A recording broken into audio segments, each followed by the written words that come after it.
May wish list ang ilang botante sa Butuan City kay senatorial candidate Pastor Apollo C. Quiboloy, oras na manalo ito sa Senado. Ano-ano kaya ang mga ito? Yan ating alamin sa report ni MJ Mondihar.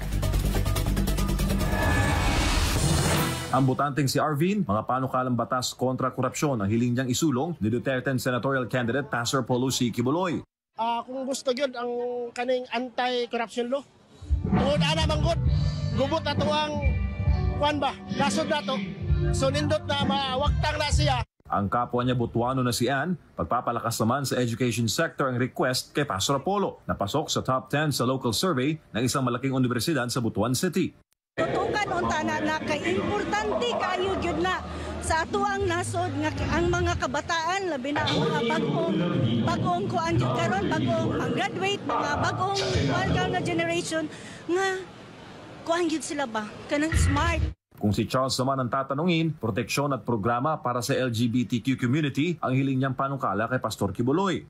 Kung nag-aagrasya si Pastor Quiboloy mahimong senator sa Republic of the Philippines, ang akong ipaabot sa iya nga tagaan-niyag pagtagad ang mga LGBT sa Pilipinas. Ipinaabot ng mga residente ang kanilang request bills sa Grand Campaign Rally ng Duterte Senate Slate sa Butuan itong Sabado, May 3. Batid ng mga residente ang napipintong panalo ng mga kandidatong iniendorso ni dating Pangulong Rodrigo Duterte. Bilang tugon, iginiit ng tagapagsalita ni Pastor Quiboloy na makararating ang hiling ng mga panukala sa senatorial aspirant.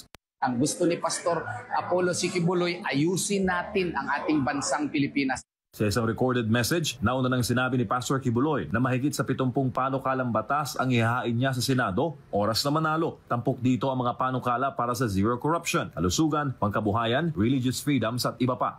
Magtatrabaho po ako tulad ng ako'y nagtrabaho sa Kingdom of Jesus Christ. Zero corruption, pagpapaunlad noong mga sinasakupan ko. Mensahe naman ni Pastor Quiboloy sa mga botante.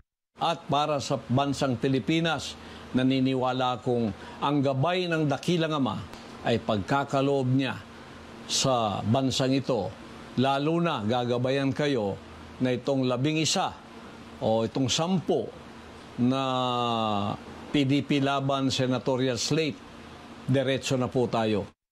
Ngayong ilang araw na lang ay eleksyon na, patuloy na nananawagan ang Duterte Senate Slate na huwag ibenta ang ating boto at tiyakin raw na yung susuportahan ay yung mga kandidato na marunong tumupad ng mga pangako.